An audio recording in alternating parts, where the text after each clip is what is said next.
Whew. Good morning to you. This is the day that the Lord has made, and I'm ready. I hope you're ready today. My name is RJ Stevenson, and welcome to ReTool. This is our Leadership Training Symposium, and if you have been missing this week of revival, it has been a absolutely phenomenal experience from Sunday morning all the way to Saturday. This is day number 7 of what God can do to a church who just gives itself over to doing it all over again. And I believe that God has been pleased. And if you missed any of the sessions of the Reloaded Revival, the sessions are available for you on Facebook. And you can go to the New St. Paul page. You can go to my personal page, any of the pages, or you can go to YouTube and you can go back and watch every morning glory prayer intercession at 9 a.m. You can watch every 12 noon hour power Bible study where we've been studying the book Not a Fan. You can watch every 7 p.m. word and worship experience where God has poured out on us all week long. And after today, you'll be able to go back and watch this amazing ReTooling ReTooling Leadership Training Symposium. And I'm super excited and glad because, as you can see, I got my notebook. I'm getting me some notes today. I got my paper Bible because you know how that go. I got my pens. I got my highlighter. You gotta have your good highlighter. I got my water, my snickerdoodle coffee just finished perking over there in the carrot.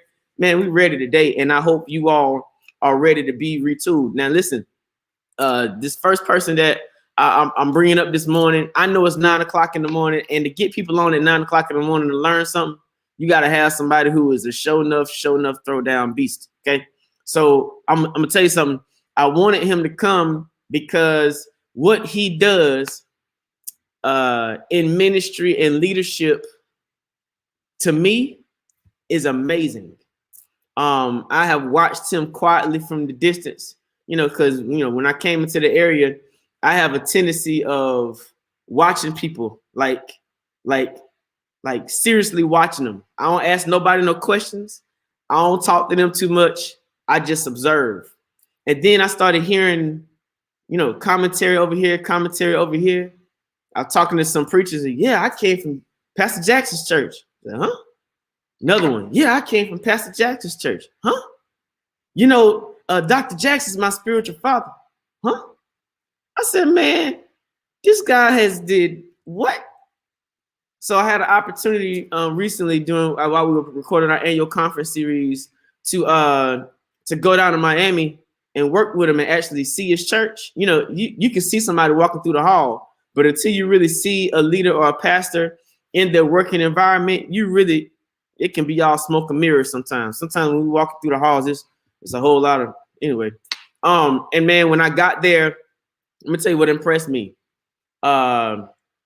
The people's response to his presence, not God, you know what I'm saying, but the people's response to the presence of the shepherd, I was blown away. The team of people who had come around him to support him and do ministry, I was like, look, when I get a chance, God gonna let me figure out how he doing this. And so this is it. This is our first session of ReTooling today, ReTooling church leadership. And I want to introduce you all to somebody that I care for very dearly. Reverend Dr. Robert Jackson III is the senior pastor of the St. Paul AME Church in Miami, Florida. And without any further ado, y'all get ready for him. Here we go. Hey, Pastor Jackson, where you go, man? Good morning to you. How you doing? I can't hear you.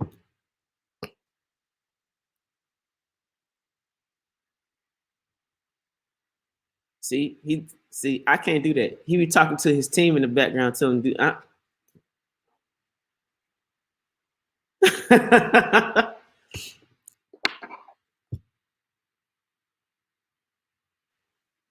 Hold on, y'all. We're going to get together. This is a good opportunity for y'all to share this to some people, some church. Listen, y'all know pastors who y'all been wishing would sit down and have some training every now and then.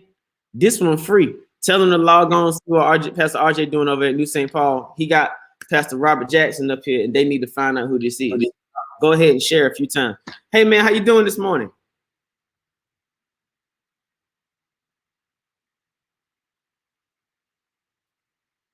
I heard you a second ago. I can't hear you no more.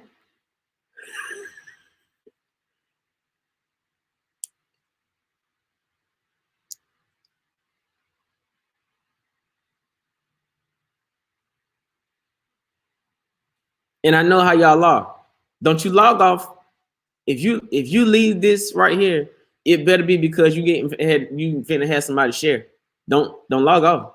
I'm trying to tell you, because this is gonna be worthwhile. So just be patient for a second. Don't log off. Okay, hold on.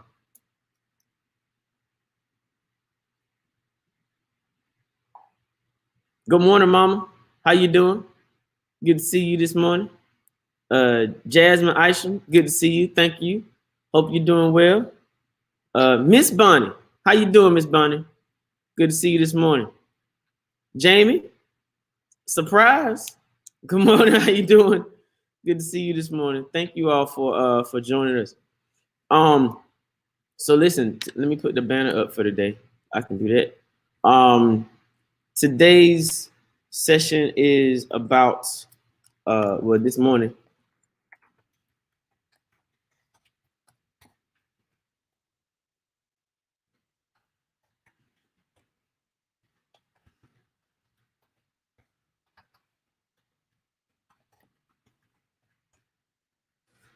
Just in case during the situation, y'all forget where y'all at. This is Retooling Church Leadership with Reverend Dr. Robert Jackson.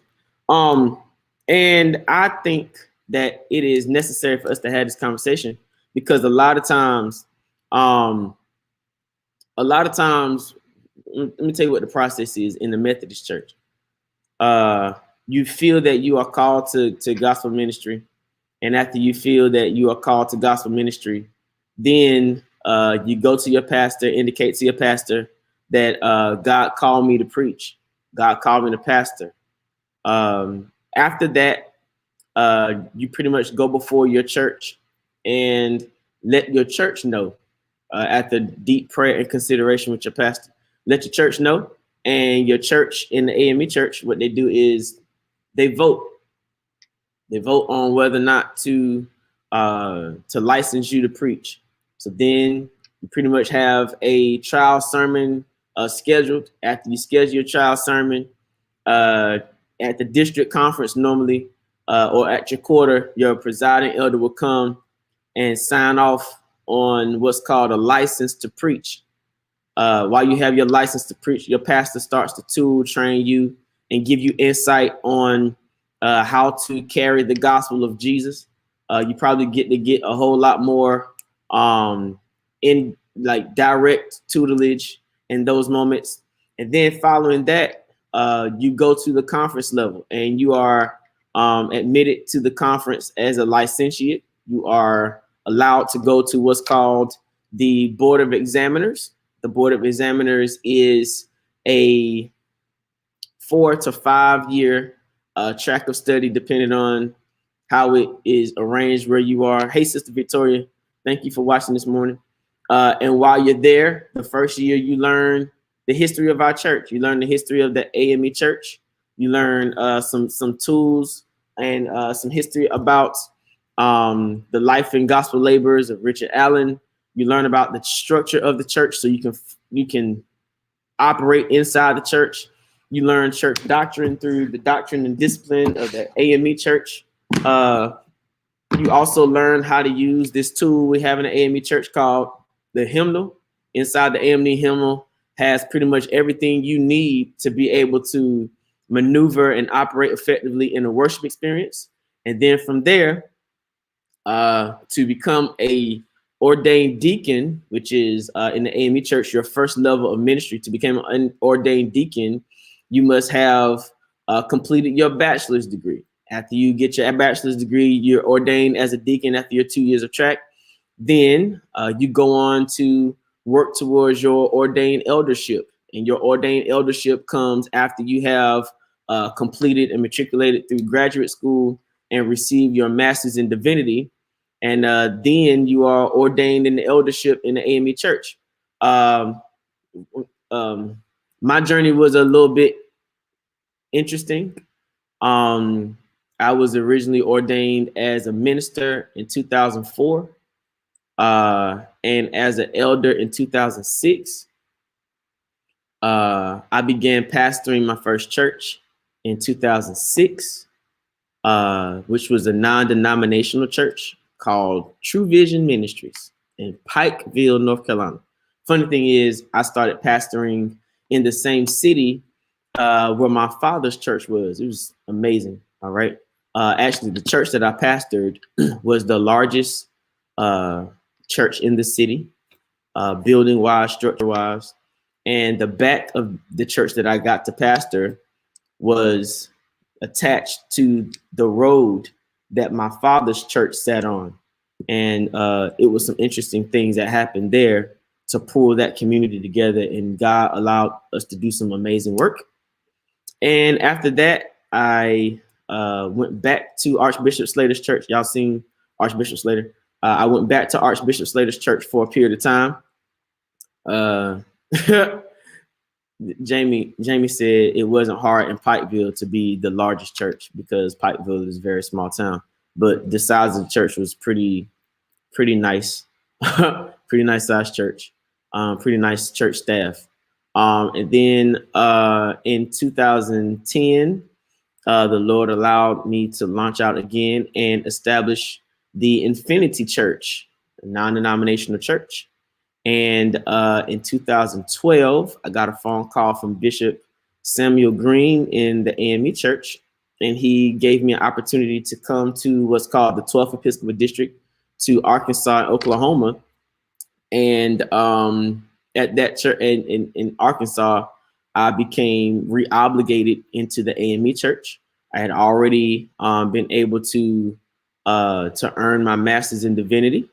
And when I got there, the first thing Bishop Green did was give me this book. I hear you, sir. The first thing Bishop Green did was give me the Book of Discipline. And when I read the Book of Discipline, I sort of learned a sketch and an expectation of how the church would operate. I grew up in a denomination called the Church of Christ, Disciples of Christ.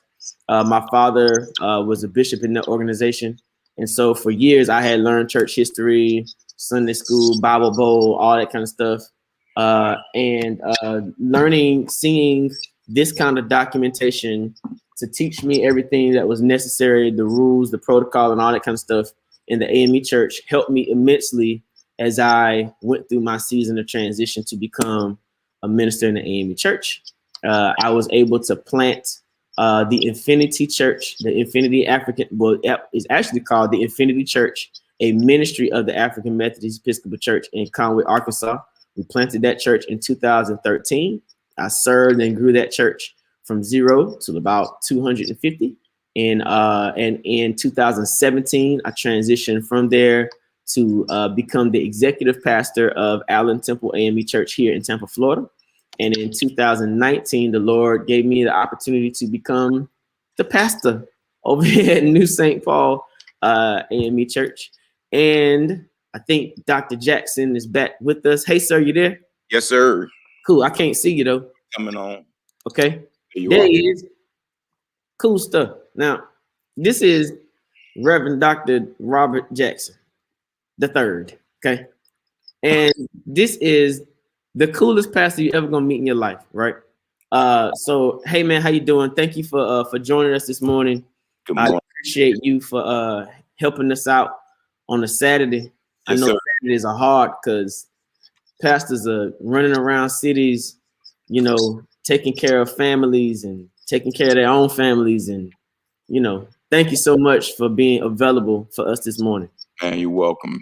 Pray about as well this morning. Good morning, everyone. So we're talking about church leadership, retooling church leadership. The reason I wanted to have this session is because during this season of pandemic, the structure of leadership has changed. We don't necessarily have the same ability to see our church leaders in our churches like we used to.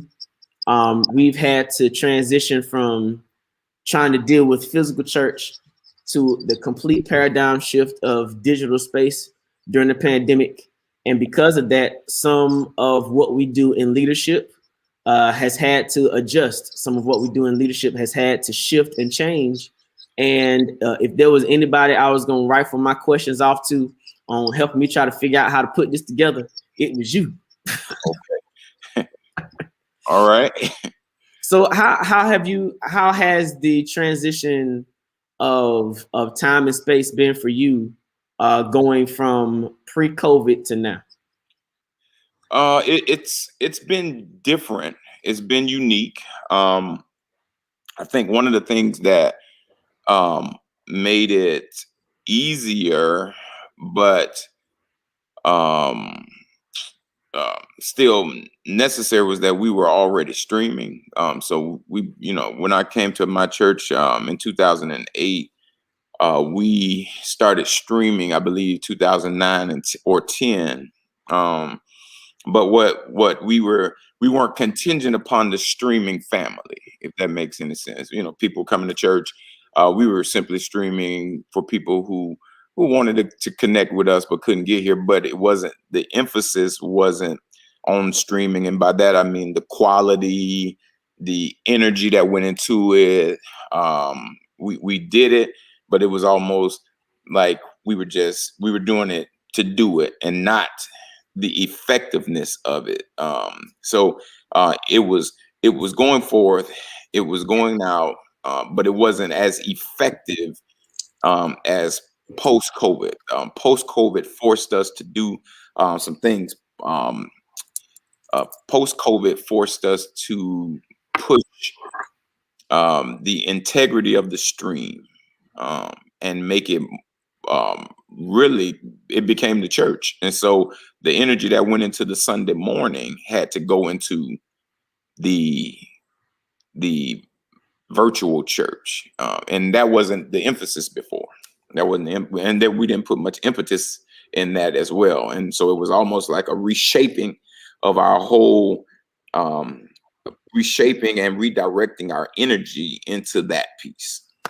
Man, you already said a mouthful, okay? Because what you alluded to was that prior to COVID, you were working through ability. Right. You were tooled to stream, but COVID caused you to try to stream effectively. Talk through some of, because we've been like, because of the stuff I do, when you get RJ as a pastor, there's some things you just gonna get. Your website you got to be straight. Your online giving got to be straight. Your streaming got to be straight. But let's talk about this situation of doing streaming effectively. Because in a minute I'm gonna ask you about the role of a pastor, right? But a lot of people are talking about how pastors have now become producers. And I had the opportunity to come there and see what you all are doing, which is phenomenal. Made me level up. Thank you. Thank you. And what is the difference between doing ministry and doing ministry effectively? Not just streaming, but there's a lot of things that we do in ministry because we're told that we're supposed to, or we feel like we have to, or we feel like these things are a part of what effective ministry is. What does it mean to do ministry effectively? So it's almost it's the whole dynamic of whatever you do well. If you're gonna be the best, if you're gonna sweep streets, be the best street sweeper, so that everybody in heaven will stand up and say, "There goes the street sweeper." So yeah, so it's and I use that quote because, I paraphrase that quote, because I think one of the things that's super important for us to understand is that what we do should be effective. And if and the question is, if it's not effective, why are we doing it? And I think we waste a lot of time and energy when we direct our energy and put put our efforts into what's not effective. It's almost like starting a food bank in a community where everybody make $100,000 a year. Why would you start a food bank in that? That's, you can do it. It could be ministry, but what would be more effective is perhaps starting a school to teach the children, or going in some other direction. So it's the whole idea that you can do ministry, but is ministry effective, or is that the effective ministry for that particular place and time? And I think what we do is we put a lot of energy into what's not effective now, and into what's not effective in that place. And so we waste energy where we can actually redirect energy to do more ministry and do it more effectively. So effective ministry is when the ministry is relevant, it is real, and it is enriching. It's making a difference. It's for right now, and it's what's needed is real. So effective ministry, in essence, is the ability to do ministry at a level that creates change, creates support, creates all the things that's necessary to touch and change people's lives. And I think post-COVID has forced us to go from doing just ministry, and particularly our streaming and online ministry, and then trying to make that ministry effective, if that makes sense. So you said that COVID has caused us to go from just doing ministry to doing ministry online and effective, right? Yeah. My question would be this: as I watched COVID happen, and effective, let me I'm sorry, Pastor RJ, and effective for someone else may not be effective for me. So, so on Sundays during the week, 1,000 people plus watch the broadcast that we broadcast on Sunday. Sometimes I preach it here on Sunday live. Sometimes I preach it 30 minutes before it broadcasts live. But it's real. It's here. The music, we do this, and so for me, what's effective may not be what's effective for someone else in a different church or in a different context or different setting. But you have to know, based upon the context of your ministry, what's effective and what's working and what's not working. And I think this whole thing about retooling is you have a hammer in your hand, but you don't need a hammer. You need a drill. And so you need to retool. Sometimes that drill is not in your bag. So you got to go get it to make it work. So you're unpacking some stuff here, and it's gonna get good, right? Because what you're saying is you got to be relevant, real, and effective in ministry. And I watched and observed churches during COVID, and this is just my personal perspective. This ain't in no book. This is the RJ version. Mm-hmm. I feel like we had become effective in doing church. And to me, there is a difference between doing church and doing ministry because of this. The litmus test to me of how effective we did church was that when people left the building, they lost identity. Meaning, what did the usher do now that nobody needs to be at the door? What did the choir do now that we won't have in rehearsal? So to me, if there's ministry, then watch this. The churches should have been growing like never before, because now the people had an opportunity to live out there what they were taught in here. And I didn't see a overwhelming burst of evangelism. I didn't see an overwhelming burst of outreach in communities. And so to me, when I think about effective ministry, Ministry, from my own personal definition, is providing the resource and access to what God can do in the world. Okay. That's my own, providing the resources and access to what God can do in the world. And he does that through us. But it sort of showed me that we had learned a whole lot of how to do this. Yeah. And a whole lot less about how to touch people with our shadows, how to put hands on folks, how to give people hope.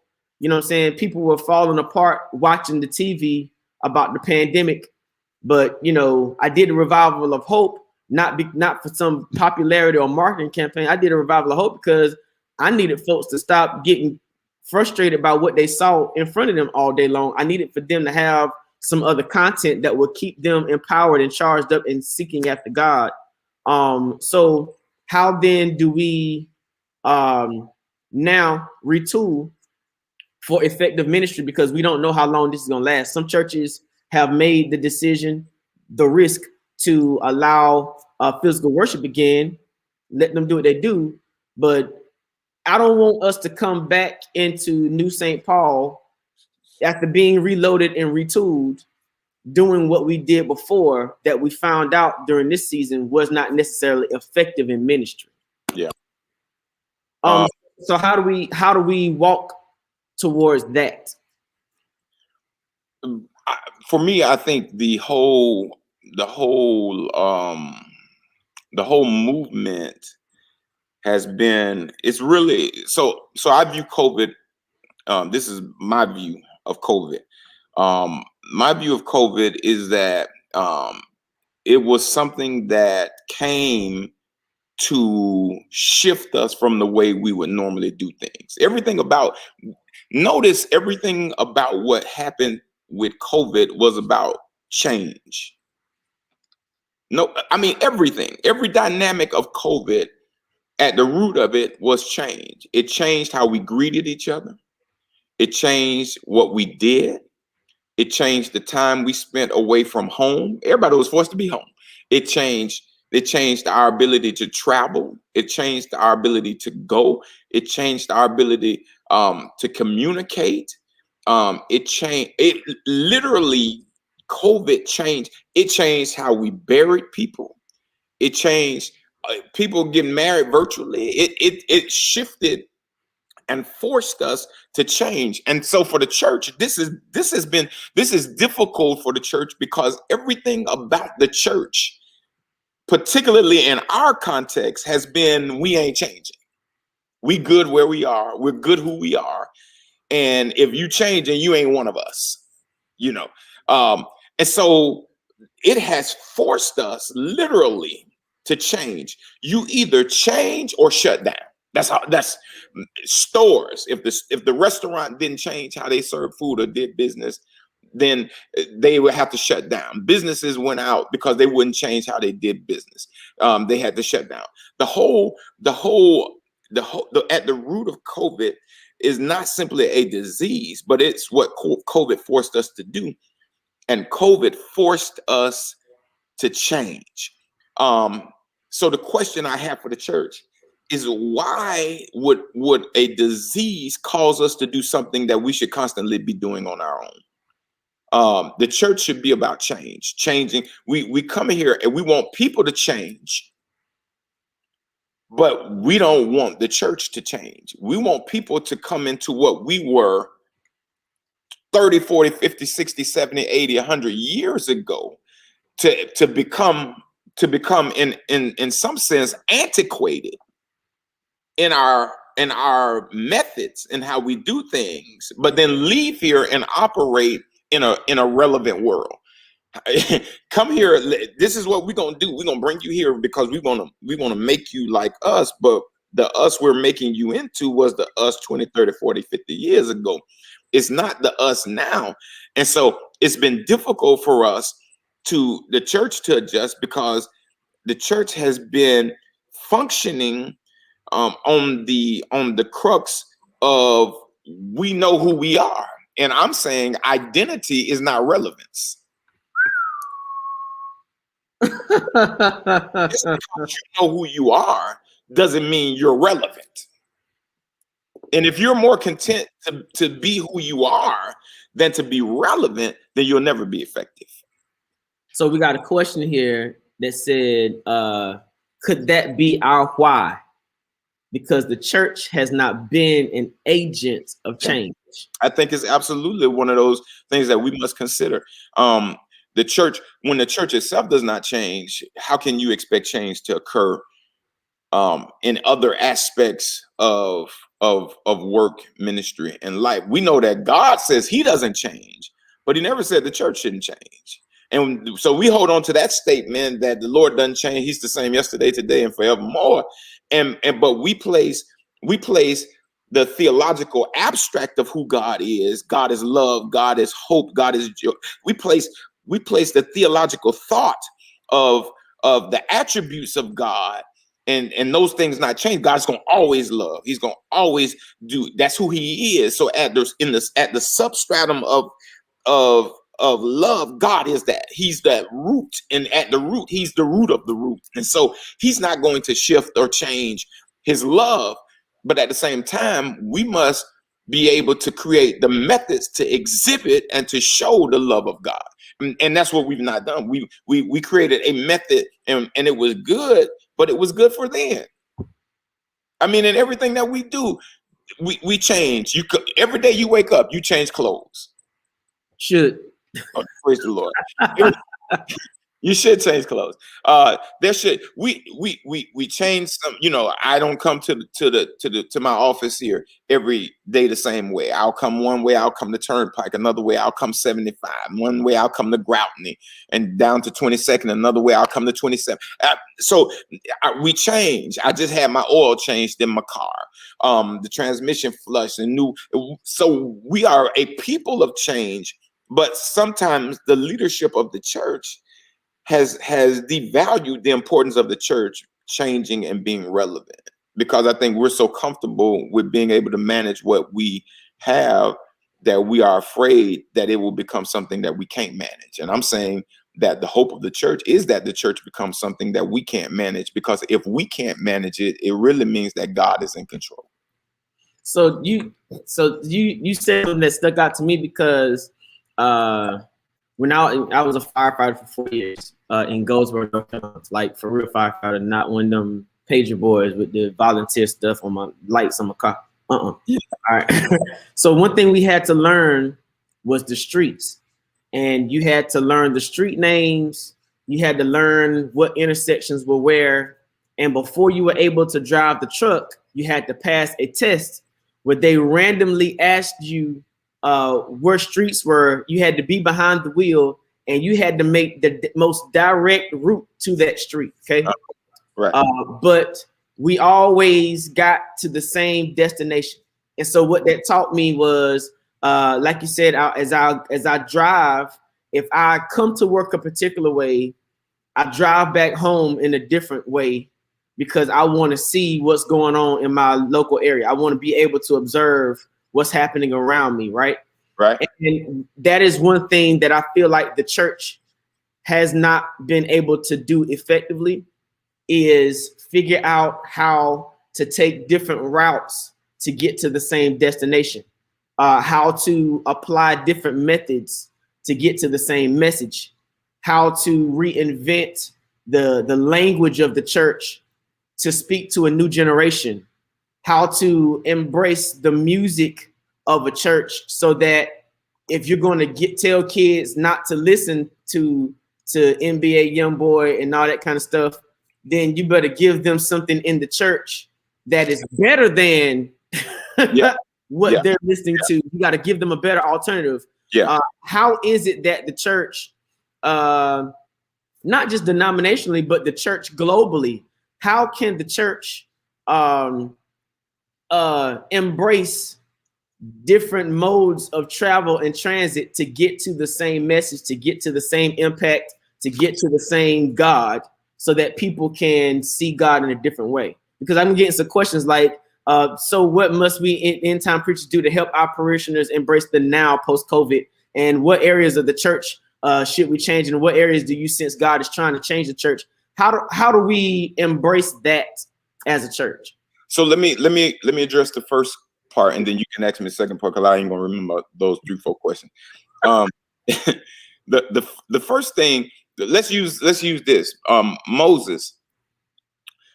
Moses was a child of Israel, but a product of Egypt. I think we forget that about Moses. He was born a slave, but raised as a freedman.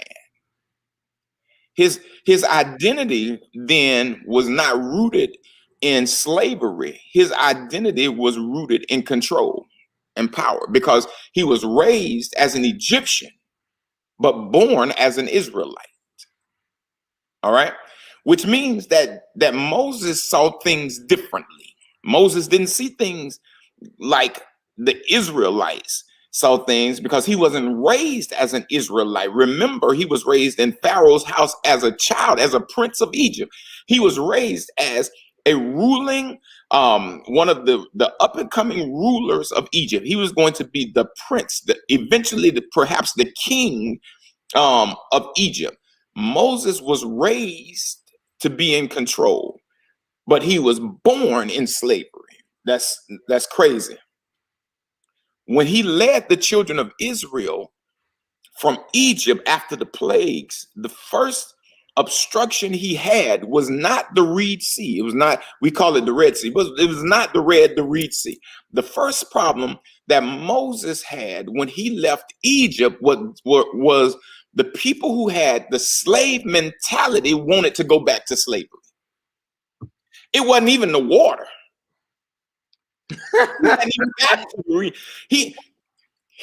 Did he bring us out here for us to die? And then here comes Pharaoh. He shows up. Pharaoh's on their heels. The next obstruction comes as the Red Sea. Now God gives them the power to cross the Red Sea. They cross the Red Sea. God has shown them, I'm your deliverer. I've been with you. Y'all my people. Get across the Red Sea, and then they have to spend 40 years in the wilderness because they were constantly dealing with rebellion and constantly dealing with things that they wanted that God didn't want them to have. It was a undisciplined group of travelers that God called as his people, but yet he wasn't going to abandon them. I'm saying perhaps the church doesn't know this, but perhaps we're in a wilderness right now. Perhaps we're struggling with the abandonment, or we're struggling with abandoning the belief that God is really our God. And so we're turning to everything else. We're not preaching. We're not preaching the text. We're preaching our ideas. We're preaching thoughts. We're preaching. We're preaching what people want to hear. And the truth of the matter is, God is not just the God that blesses us. Sometimes God is a God that spanks us. And maybe through this whole entire context of COVID, God is showing us that you should have been doing some things more than just coming to church and preaching here on Sunday morning. Maybe you should have been doing more than just coming in and taking up a tithe and offering and that being good for you.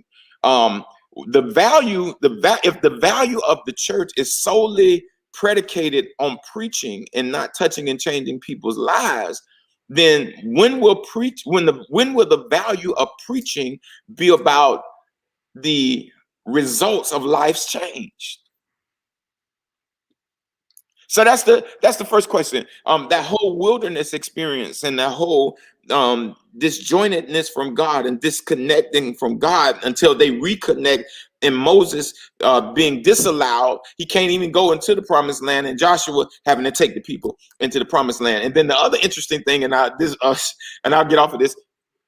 The other interesting thing about this whole thing is Joshua couldn't even take everybody in the promised land at the same time. His own tribe. was one of the last tribes to move. The leader of the Israelites after Moses, his own tribe had difficulty going into the promised land because of their own mentality. We got to change the mentality. We got to change the thought. Moses thought different. Moses he didn't think on the level of slave. He thought on the level of the master. And I'm saying that when we began to think on the level of God, the master, and we began to operate like God wants us to operate, and we began to do things the way God wants us to do things, when we began to work, we began to make our ministry master-led, then God will do some things for us that we would never be able to do for ourselves. That's my definition of faith. Faith is Robert Jackson's definition. Faith is the ability to believe that God will do for us that which we can't do for ourselves. That's faith. That's Robert Jackson's definition of faith. Believing that God will do for us what we can't do for ourselves. I have faith that God can do. I believe that God can do for me what I can't do for myself. Listen. Now your next question. So the next thing was this, and it flows, right?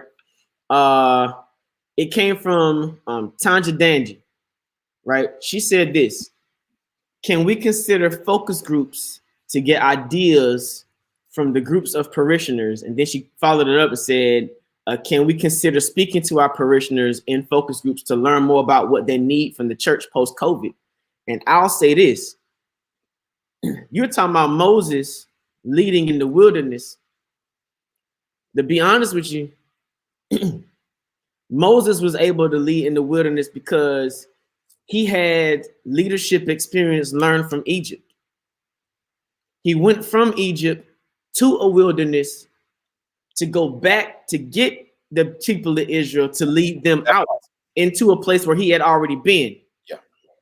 And some of the reasons why some of us as pastors have been ineffective in leading pre-COVID was because we were never effective leaders before we got an appointment.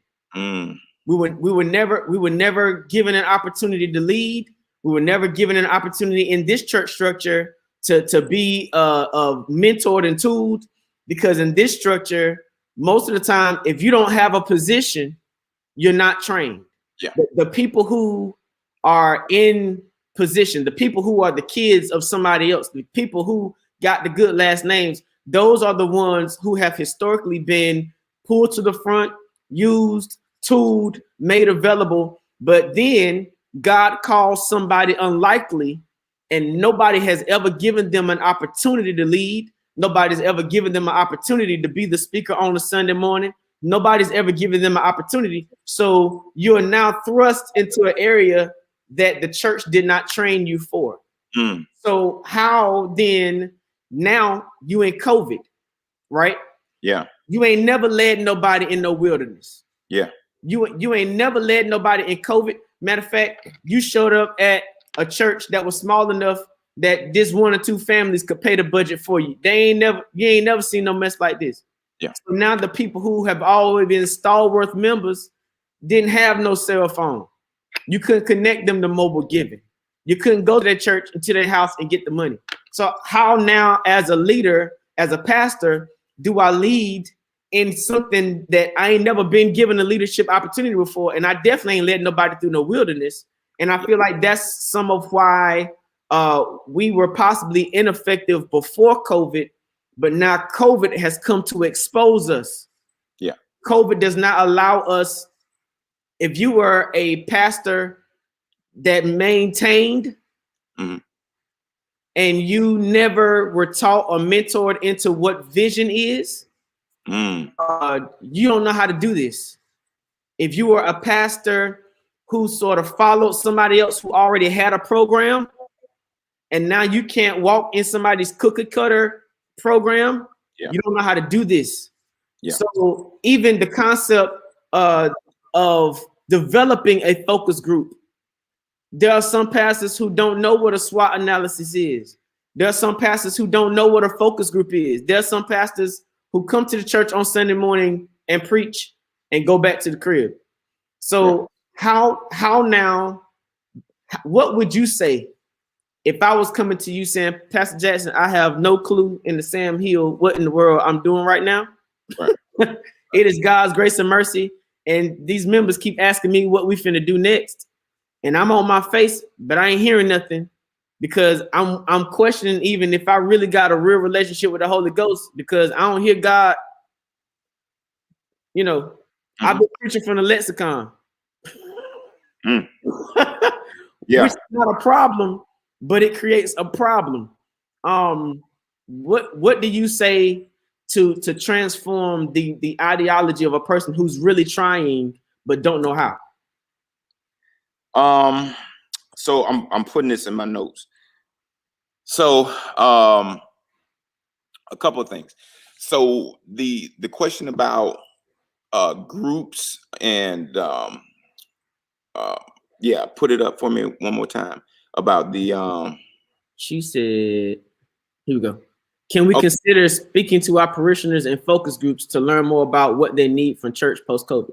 So the whole piece about focus groups is somewhat biblical. When you look at the whole piece that Moses was dealing with, this is so interesting. Moses is the sort of the context of this conversation, but the whole thing that about Moses is, remember, Moses was not leading tribes. Moses was leading all of Israel. Tribes were the result of Moses being in the wilderness and not being able to manage all the people. So some of the leaders came and said, listen, these people, can we put them into groups? At that point, then Moses put the people into groups so that the people could be able to be managed. So the whole idea of groups and tribes came from that particular context. I think that it's necessary because each one of those groups had a specific task. They were responsible, the Levites and each one had a particular responsibility in what they managed and what they handled. So I think that's necessary. I think there needs to be a conversation about what needs to happen post-COVID. I think personally, I don't think church is going to go back to being the same. I don't think, in fact, let me preface by saying, I think more people are going to come to the church because of this, because people have experienced so much loss and so much pain during the COVID context that when the doors of the church open and people can actually come, I think more people are going to push themselves to church. You don't know the number of people that I run into now in the street, or I'm at the church working, I'm out front just talking, and people are stopping and say, Pastor, as soon as the church open, I'm coming to church, or I'm coming back to church, or I watch online, but when church, I got to get in the church. I've had more people during COVID than I've had to talk about when the doors open coming than I had, from Pookie and Nene funeral. Hold on one second. Now, there's a difference. There is a tremendous difference between you and other pastors. One, you were in front of the church during COVID, visible by the people, so they know that they were not abandoned. Yeah. There are some pastors who have gotten comfortable doing church in their living rooms and ain't been back to the building, so the communities that their church should serve ain't even seen them. Okay. Yeah. That's a struggle for me. Two is you have a draw on you that will make you approachable by people in the community. There are pastors who didn't learn that. There are pastors who learned that, back in the day, Big Mama would bring the pastor to the church, to the house after church, and feed him in front of the whole family. And that was, engaging the pastor was a place of prominence. Everybody didn't get to put their hands on the pastor. So there are some pastors who've been told that they should be not touched by the people, that they should be surrounded by armor bearers, that, people should make an appointment for them, that they ain't going. So, you can't gauge everybody on that. So that's a whole nother thing, like teaching pastors what the community wants from them, because I will tell you that if you're watching me right now, Pastor, and the community has not seen you be effective in that community, your testimony ain't gonna be the same as what Pastor Jackson said. I don't even want to put that in your mind that people just gonna come to your church once you open the doors just because. If they have not found out that you have an effective ministry for where they are in this season, you already behind the ball. And you still have to do work. So I'm gonna show you something. Shimona, would you all come over here and just walk behind me? I'm gonna show you something. I'm gonna give you a great example. This to me. Oh Lord, the team is in the building. What's up, team? These are trustees. Shimona's over our media ministry. Just walk back here for a minute. I want to show. So this is Shimona's on the media team. These are some of our trustees. They're here. I wanted you to see them because one of the things that's effective is the church can't shut down. The church. So the doors of our church have never been shut. Every Sunday morning, we open the doors to the church for people to be able to come, and they can come in here and they can kneel, they can pray, they can bring their tithe, their offering. The church has never been closed. Not one Sunday has this church been closed. It ain't gonna, as long as I'm the pastor here, it ain't gonna happen. Mask, spray. I'm here with you, but I have a mask. So thank you all. I appreciate it. So they're here, but they're working because the work of the church doesn't stop. So they're here doing inventory. We got equipment. We got things we got to be accountable for. We got to, I'm sitting on the computer. This ain't my computer. This belongs to the church. And so there has to be accountability to the things of God. And that doesn't stop because because of COVID. So the context of our ministry is not limited because of COVID. It actually is expanded because of COVID, because you can utilize more means to touch people. A church that can only seat 200 people got 500 people watching on Sunday now. You're touching more people than you could ever touch in that church in one service. So there's a whole shift in the identity of COVID. The problem is when we have relegated ourselves to being forced to accept the constraints of COVID based upon our own inabilities to shift and change. You're talking about 11 months in, because on March 15th was the last physical Sunday we had church here. March 15th, 2020 was the last physical Sunday we had church here. It will be almost 11 months in 2 weeks that we've had physical. I mean, people. I've preached for the most part. I've never preached from home. I've never preached from my dining room table. I've never preached. I come here and I preach from the pulpit. I preach at every Sunday. Sometimes with the media team. Sometimes with the ministerial staff here. Sometimes. Most of the time I come, and you saw Miss Shimona. Sometimes Sister Shimona she runs all of this stuff. Sometimes I don't even bother her. I've learned how to do this stuff. So I'll come here and click a button. The cameras move on their own. They switch on their own. And so if you're the whole context of doing ministry has to shift from being somebody else is also responsible to I'm taking responsibility. And you don't have to, if you're in 11 months, there is absolutely no reason why you shouldn't be shifting back to preaching from your pulpit and recording it and broadcasting it or whatever. You had 11 months to do this. You've had 11 months.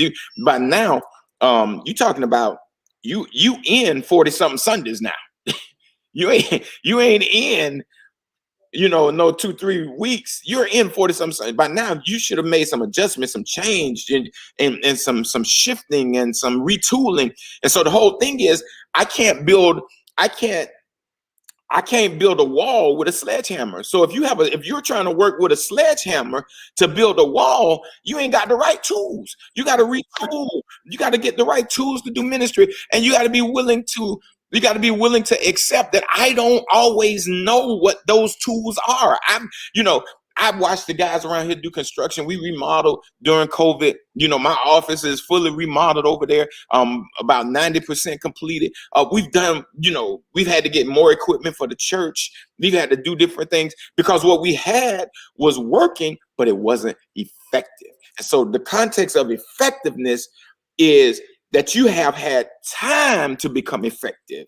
This is, I'm not expecting, we shouldn't expect somebody to walk out the gate. There is no thoroughbred that's going to win the Preakness or going to win the race if they've never, you ain't gonna run that race the first time and win it.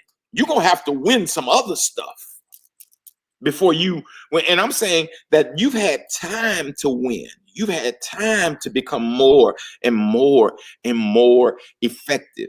And the response to people, and I pray the response to church folk, is that we don't get stuck in time when things shift that make us effective. That's one of the struggles I have with Christians and with church folk, particularly from our context.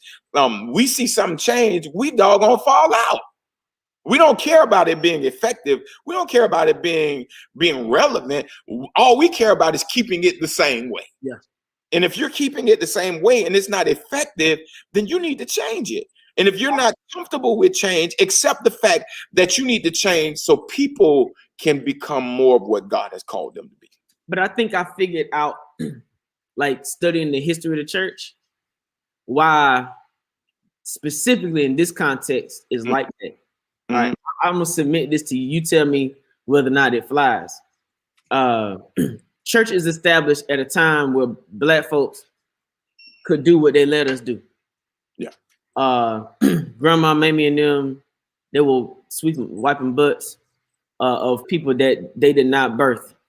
Daddy and them was putting shoes on horses at the best job you could get.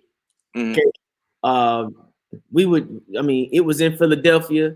You had freed slaves, people who were just acclimating themselves to not being told how and what to do all day long. So you go from during the day being a trash man, right, Monday through Friday, to counting the money in the church.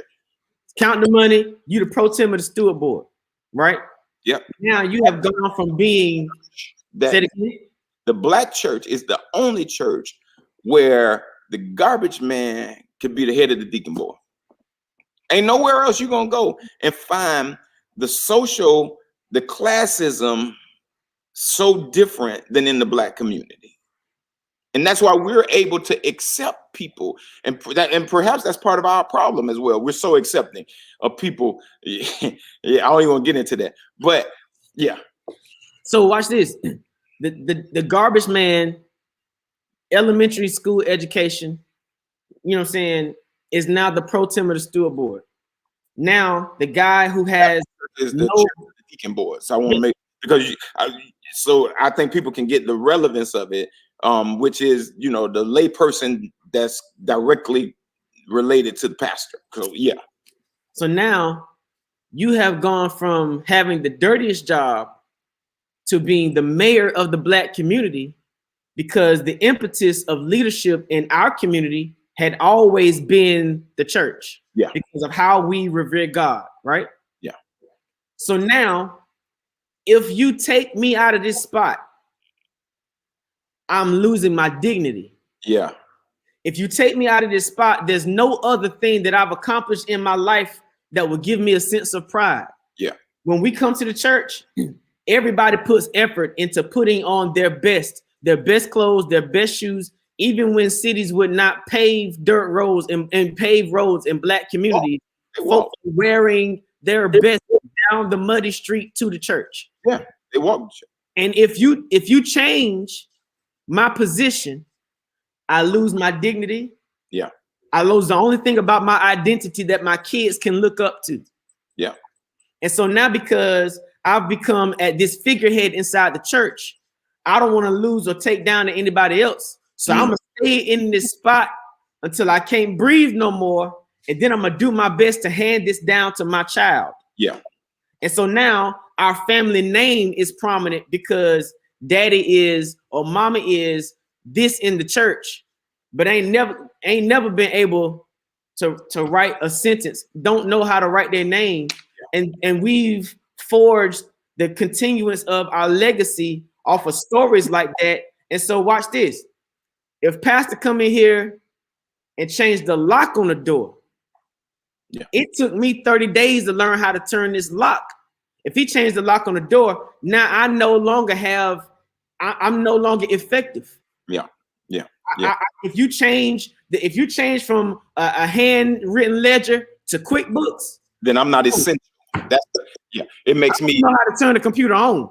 Yeah, I'm not essential because things change. And so the whole retooling process is you are essential. You just got to learn how to retool. You got to learn how to do that which is relevant for today. You it doesn't stop you from being effective. You just have to retool. And part of our struggle is we don't want to retool. We don't want to make a shift. We don't want to change. And if you're going to be essential and you're going to be effective, then it's going to take some retooling. It's going to take some realignment. Sometimes you're in a position that ain't best for you. You know, you're not good at that. You always come to church and working on stuff, and then you're on the steward board. You know, you need to be a trustee.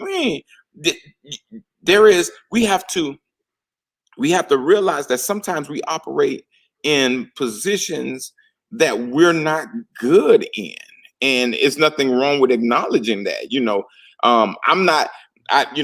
So I don't counsel as much as I used to counsel, because I realize that I want to be able to preach on Sunday morning. So I send people to counseling. Sister Shimona is a counselor. She's licensed, all that kind of stuff. So I send people to her. I send people to other people.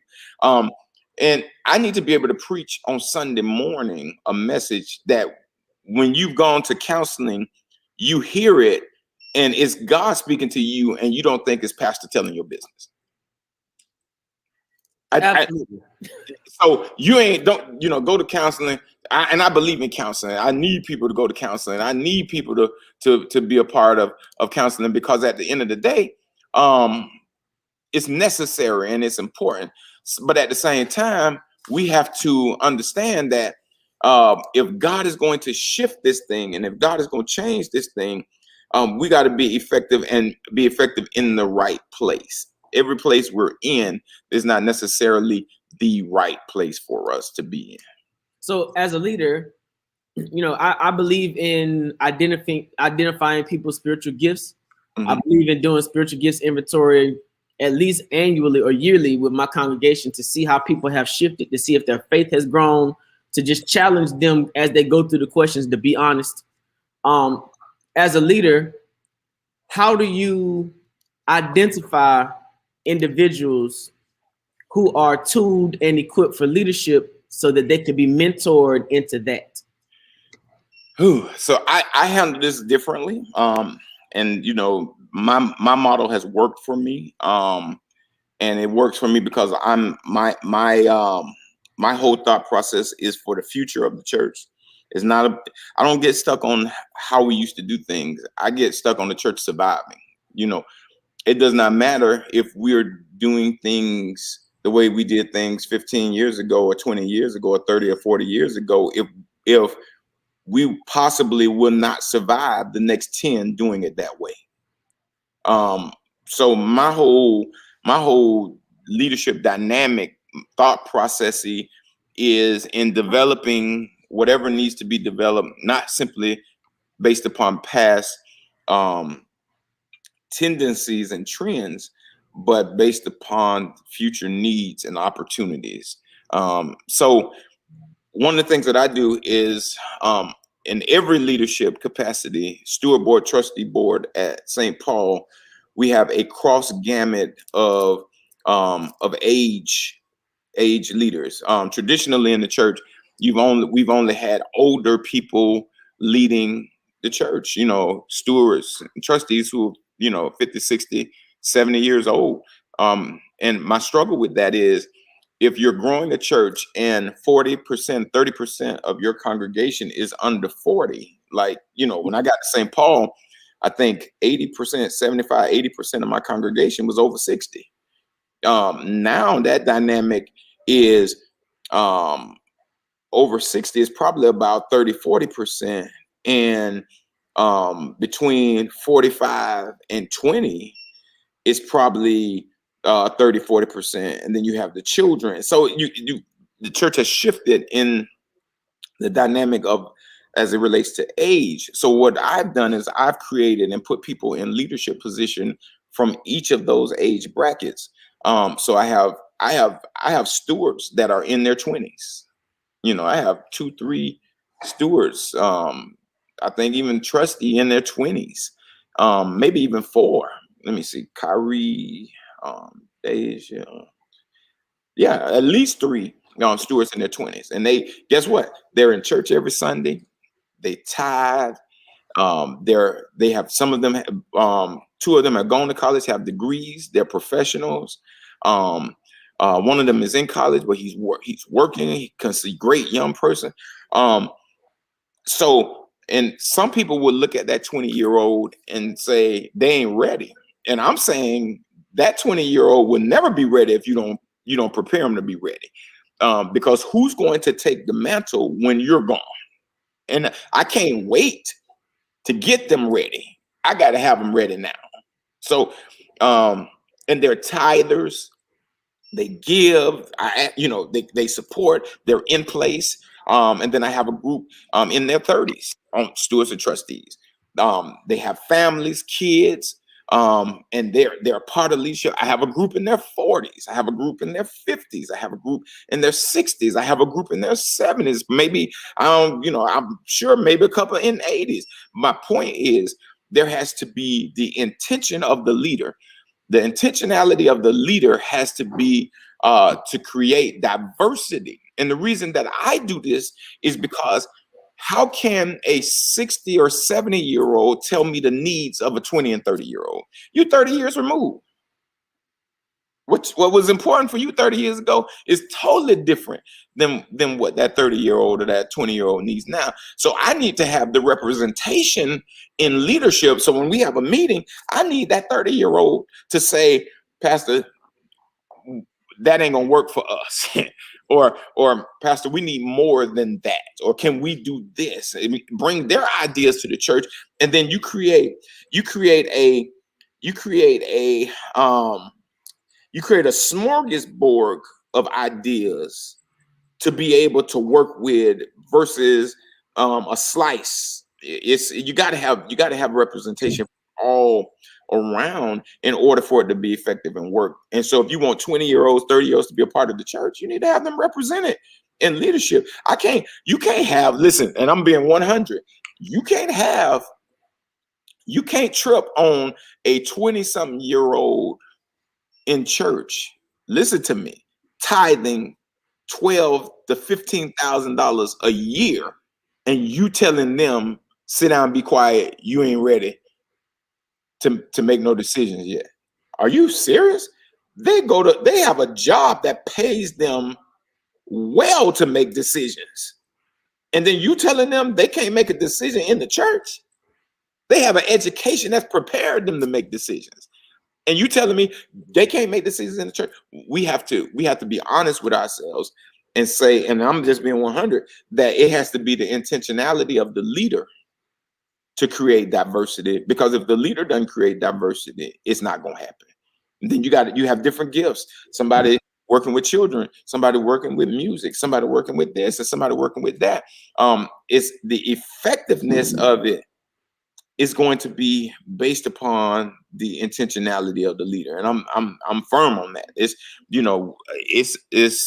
one of the ideas is that we rise or fall by the leader. That's John Maxwell all day. All day. Man, so listen, because later on today at 2:00 we have a session called Retooling Lay Leadership. Mm-hmm. And I have a cross section of lay members from grandma and them down to the 20-something-year-old you talking about. And what I've learned is, what I've observed is it seems like seasoned leaders do not want to identify, mentor, and share because they are intimidated by the possibility that a younger person may take their spot. Yeah. And I don't think we do a good job in church at times in terms of organization and helping people reimagine. They wrote this book, Reimagining What God Can Do Through You. It's coming out soon, I promise. About helping people reimagine that they don't have to sit on the door and be the usher for 20 years. that there is more to God than them just ushering. There ain't no problem with ushers. You know, me and ushers, we don't get along too well because of some past history in my life. It's okay. But not feeling like you have to be stuck in doing one aspect of church, or that the sound guy is never given an opportunity to pray, Right. or that the musician is never allowed to read a scripture or teach a Bible study class or teach Sunday school. I mean, I believe that church should allow people to explore all that God can do through them, because if you don't give them an opportunity to do it in here, you can't expect for them to do it out there. Man, I have a whole little, I don't even know if we got time to talk about that. So I'm of the opinion that we have failed. There is a failed generation. The generation, perhaps my generation or the generation ahead of me, failed because, you know, our parents made us go to church. We were forced to go to church. And we took the opinion, many of us took the opinion that we're not going to make our children go to church. We're not going to force our children to go to church. When in actuality, if we go back and we're honest, the church is what really developed our children. It's not the schools. And the church was the only place where Johnny learned how to talk in front of a group of people. And now Johnny is a grown man leading his own business or sitting on the board somewhere talking in front of a group of people, but never acknowledged that I did this first in the church. I had to give that Easter speech. I had to give that Christmas recitation. You know, Mother's Day, I had to say, oh, you know, mothers are everything. Mothers, you know, you learned, and you stood up with that microphone, sometimes crying. And then the older you got bigger, your speeches got longer, and you learned how to have a conversation with people. The church was the place we learned that. The church was the place where we came and we learned how to dress up and put on a shirt and tie a tie. It started out as a clip-on, and then it turned into this little old thin tie. And now you can tie a double Windsor. The church was the place you learned those things. And we have failed a generation because we took the opinion of church being a place where we had to go to and be in, and it took time away from us to be able to do things we wanted to do. But the church was the place that we grew our skills, and we became talented in areas. We became musicians. We learned how to sing in the church. And now we don't even want our children to go to church, and we don't make them go to church. And I'm saying that we have to go back and garner and gather the relevance of raising our children in the church. Stop being selfish because you don't want to go to church. Stop being an antagonistic individual and just causing issues and because of what you felt the church did or how you felt the church neglected. The truth of the matter is, those skills that you utilize every single day in real life, those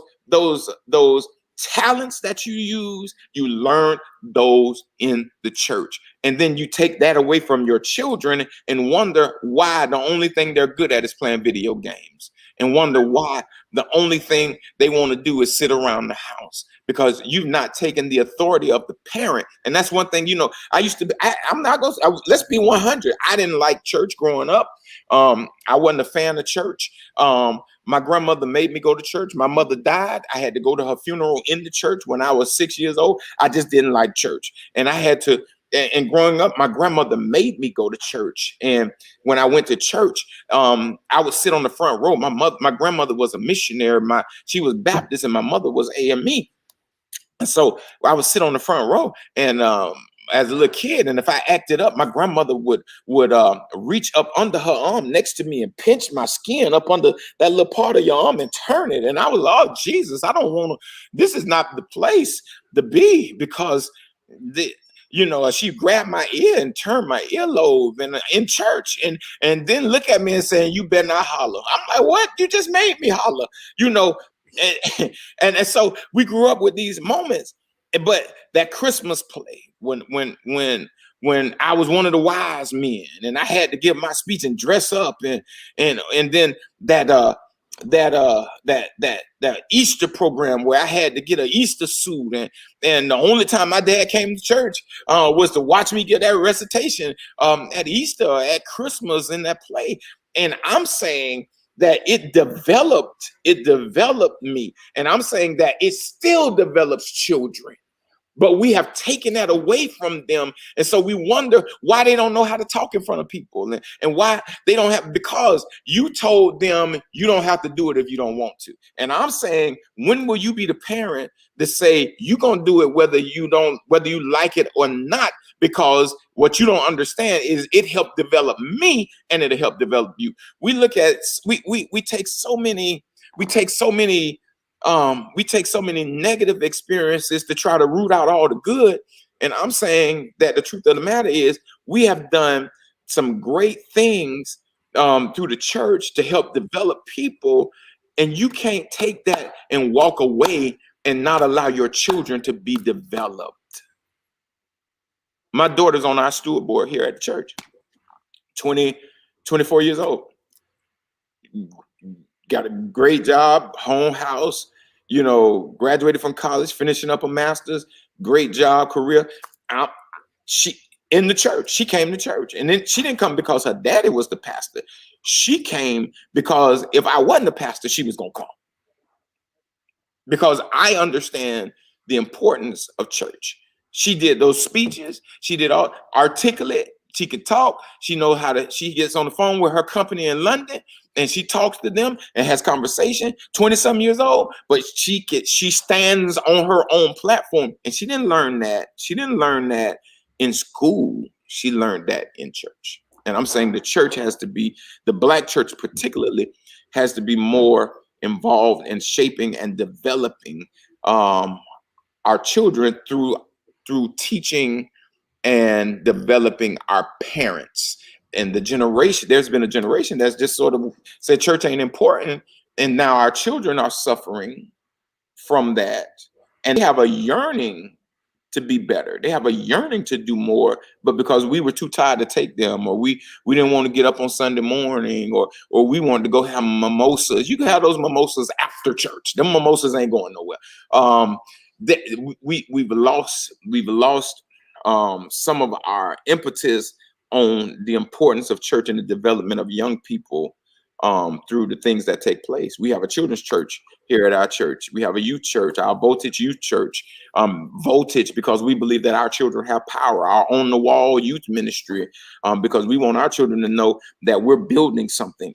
You got to have a strong thrust as a parent, pushing your children to be a part of the church, because those Easter plays, those Christmas recitations, those times those kids have to talk, standing, being on that usher board, those things taught us discipline.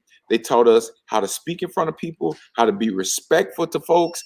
You learn those things, and you don't learn those things in school. You learn those things. We learn those things in the church, and the church is still teaching those things if we allow our children to be a part of it, and we show them that it's important to be a part of and learn. So you mentioned the usher board, the steward board, the youth ministries, possibly ministries that have not found effective spaces in COVID. Yeah. When we return, if God allows, I believe He will. If we've not developed a plan as to how to reintroduce this, people gonna come. They're gonna give you one good Sunday. Mm-hmm. If they come back and realize that you're doing it the same way you was doing it before, that they was trying to get away from. COVID gave everybody a reason and an excuse to say, "Auf Wiedersehen, goodbye, ain't come back no more." Yeah. And now people have grandma and them done started to embrace sitting in the bed watching TV saying, "Go pastor," right? Yeah. So if we don't present to them something of quality, if we don't present to them something that will cause them to feel like being in the building will be more effective in life than sitting on a tablet, they ain't coming back, right? Mhm. And if we do not, like Robin Bryant Edie said, hey, Robin, good morning. She said that when you're talking about kids, that they have to, we got to make them feel welcome. You know, some of the nastiness in hospitality or lack thereof, some of the, you know, some of the parking lot conversations that kill people before they even walked in the church. Yeah. We've got to do some massaging and some retooling to sort of clear up some things, because we'll move some people. So I'm of the opinion. So if I'm the pastor of the church, I'm the person that is ultimately responsible for God's kingdom here at St. Paul. Move them. Why do we have to have a conversation? If we have a conversation about, okay, you can't do this, and then you're doing it, move them. I'm saying part of the problem in the church is people think they're entitled. And let's be clear. There's an entitlement ideology in the church. Let's go and put it out there. Let's be 100. People in the church think they're entitled. If I'm on the usher board, I think that belongs to me. If I'm part of the choir, if I'm on choir number 1, I think that belongs to me. We take ownership of the position, but never the responsibility that comes with it. We want the title, but we don't want the responsibility. If you're on hospitality, the title is you're on hospitality, but the responsibility is to be hospitable. You can't. Why am I having to tell a person on hospitality not to cuss somebody out? Why? That's it. Your job. You're gonna have to take some stuff. You know, if you're going, I've gone to hotels and I traveled a lot pre-COVID, and you know that's one of the things that stressed me out, not being able to go. I go to a hotel. I want hospitality. The difference between a 5-star and a 1-star, 2-star hotel, every one of them got a toilet, every one of them got a bed, every one of them got a dresser, every one of them got all those things. The difference is how I'm treated. When I pull up at the Ritz, they treat me different. They come out to my car, they open my door. When I pull up at the Holiday Inn, ain't nobody that open no doors. So I'm saying that if you're serving in the church, you cannot simply take the title of the position. You must take the responsibility that comes with the position. And what we've done is we've allowed people to not be responsible. We put people in positions that don't want to be responsible. We keep people in position that don't want to be responsible. And I'm saying why?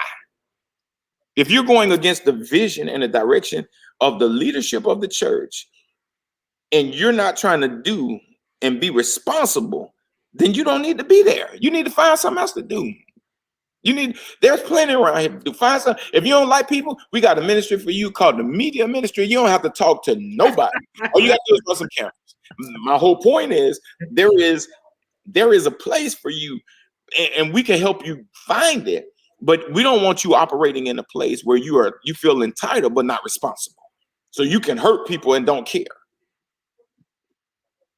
That's not good. You can't do that. We can't have you doing that.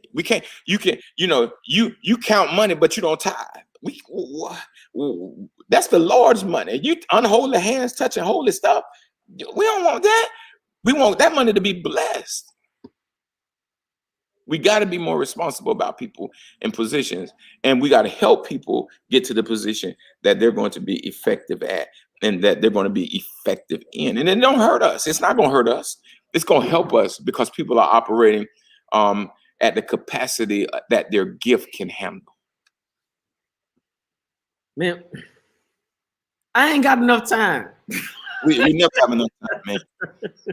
Only got a second. Only got a minute. Only 60 seconds in it. We're gonna have to do this again, bro. We have to do more of this, because I believe that one of the reasons why our churches are not reaching to the level that God really requires of us is because we're not doing more of this. And I'm so thankful that you made some time for us today. Thank you for your help and your mentorship, man. The people, can you run down the list? Because people don't know. Can you run down the list of preachers that have like been mentored in your stable that you done, threw out into the world? Because they all affect. Matter of fact, Troy, I saw Troy name up here earlier today. I'm preaching for his church. during Lent, actually, in Chicago. And when I say preaching, we're going to preach here, and it's going to broadcast there and everywhere else, we go. So, preaching is different today than what it was a year ago. Normally I fly there and preach on a Sunday morning. And so I'm going to preach there on Sunday morning from here. There's so many. I don't want to start calling names because I don't want to miss anybody, but say he's still up here. I don't want to miss anybody, but you got wonderful people. So St. Paul is a unique church because let me see. We are an AME church, but one of the things that I celebrate is that we really love the Lord. And I'm not saying no other AME church doesn't love. They do. We do. We all love the Lord. But I don't put a lot of value on making people not want to be a part. My job is to build God's kingdom, and sometimes that doesn't come through just AMEs. So I've had Baptist people come and join our church. We have a lot of Baptist people that come to our church. I have Baptist preachers that have come through our church. People who are stationed here in the military. People who are. Hey, thank you, Troy, man. Love you. Troy came here. He was at a church working, and he really wasn't working, man. And I bumped into him, and I said, "Hey, man, what you doing?" He said, "Man, really nothing. I'm just going and just whatever they need me for." And I was like, "Man, why don't you come over here and work for me? And I got something for you to do." And he came over, served well, man, went on pastoring, and up in Chicago now as the executive pastor, doing his thing. Chaplain Ronnie King is another example of a non-AME. Troy was AME, but Ronnie King was a Baptist. He was the stationed at Southern Command here in Miami in Doral, which is the command base for the Southern Hemisphere, for the military, for all of them. And so he found his way to our church through Dr. Quintrilla Cahey, who was on our staff here at St. Paul for 3 years. She was she's part of the CIA at Southern Command, and was both Baptists, came to our church. And when they were relocated and they went back to her church in Arlington, and he went and started pastoring a Baptist church in Memphis. I preached there for him this time last year, actually. So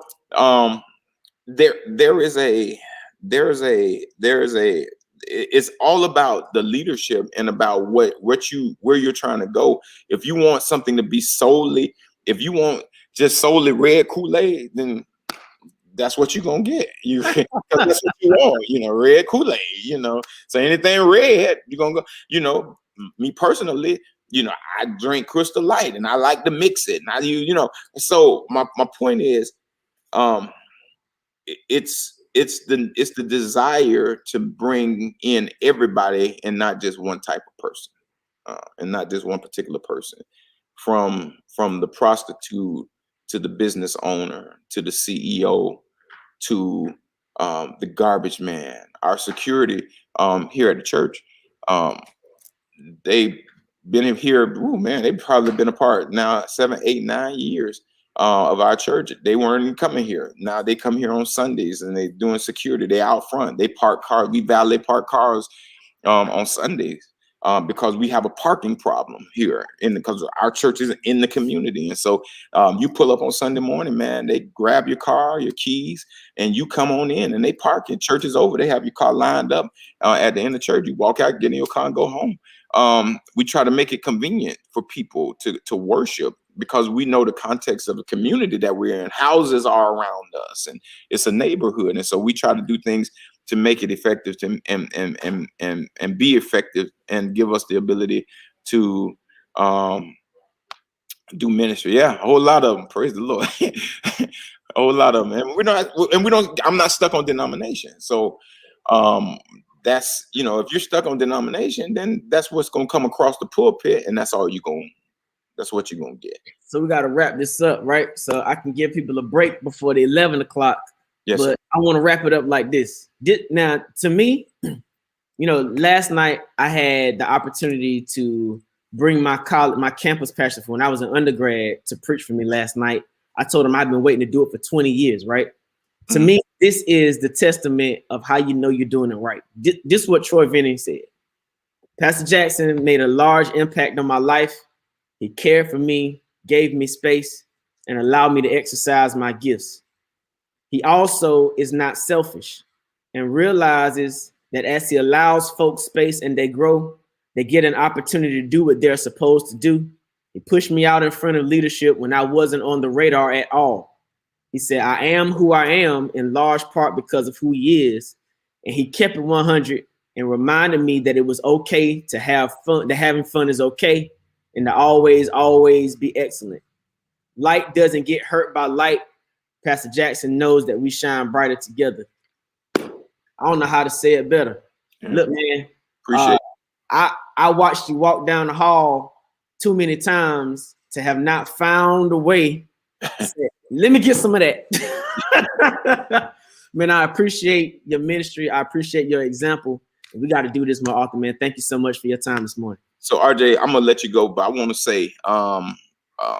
say, thank you to you for what you're trying to do, and I know and what you're doing and pushing new ideas. And for a lot of people, this is groundbreaking because they've not heard this type of conversation taking place, and not simply a biblical, but a real conversation. We can always use Bible and go to it and say Bible, Bible, Bible, but that's not always what's taking place in our church. And it gives us the opportunity to be authentic, and have authentic, genuine conversations about things that's going to really make a difference. So, and let me say on top of what Troy said, and man, I celebrate him and I love all of my staff. I have great preachers.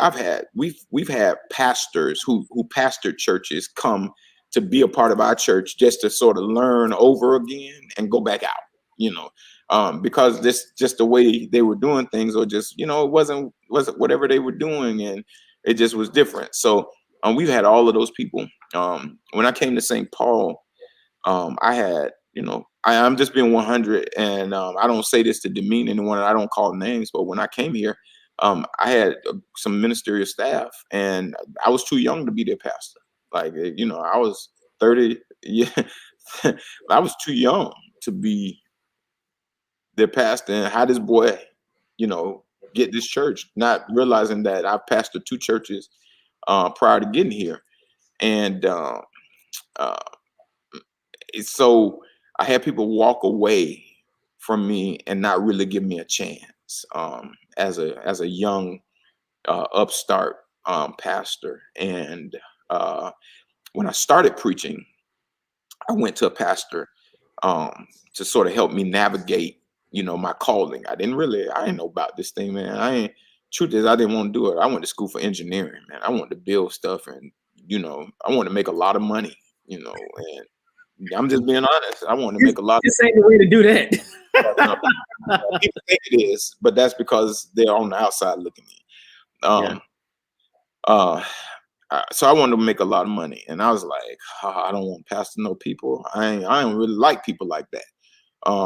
And I started pastoring, and I went to, not before I started pastoring, when I was called to preach, and I thought I had a calling on my life. I went to a pastor, and though his words hurt me so bad that I vowed never to ever crush somebody's potential, or crush their dreams, or crush their vision ever again in my life. And I mean that. I say that. In fact, it's almost like a pattern. He almost has like a pattern of crushing people, because there were other people who came behind me, and he crushed their dreams and crushed their visions. And so then they called me to see, man, how'd you handle this? And my response was, I left. I went somewhere where I was going to be able to work and do ministry. And it wasn't about, all the other stuff. And so what I want to say is, we have an opportunity to really shape people, to really thrust people into their destiny, and to push people towards their promise. And it's about how we respond to them, and how we we manage them. People who know me know, I'm not I want to be, I treat everybody the same. I don't treat, the doctor any different from the lady who cleans the church. Everybody, I speak to everybody. I pick up trash. I mop the kitchen. That's not too good for me. It is, I think it's when we take this position that the pastor shouldn't, is when we limit other people because they say, well, what makes him so good? And the truth of the matter is nothing makes me that good because I can do that. I can clean, I can mop, I can sweep, I can vacuum. There's no, you can come here anytime and I can be doing something in this church and it's not a sign. There ain't no assigned job, duty. It is. We all here to build God's kingdom. If it need to be done, it needs to be done. I ain't gonna pick up the phone. I'm here and can do something that's gonna take 10 minutes, and I'm gonna call somebody to come to do something that it just don't make sense. We can do so much more, and we can be so much better. And so I just want to encourage the pastors who are watching, and pastors who may watch, and the laity who may be watching, to become empowered to do things, to help the church become what God has called it to be. Don't walk away from God's potential.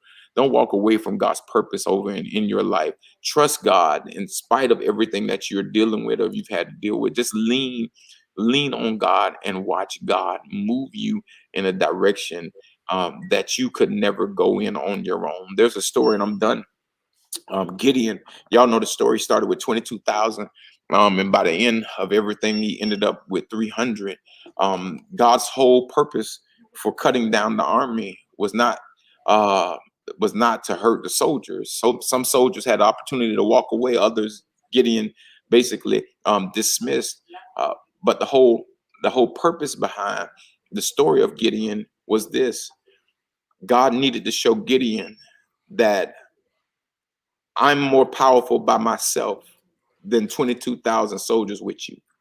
And I want to say this to us, that with God, we are so much more powerful than with all the people. It don't take, we think it takes all of that. No, it takes us being faithful over what God has given to us, our gifts, our talents, our resources. If we are faithful over what God has given to us, we, along with God, are more than enough for what God is trying to do in this world. And so I pray today that God will continue to bless you, and that God will continue to strengthen you, and that God will continue to give you insight into your purpose, to your heavenly and godly and holy design.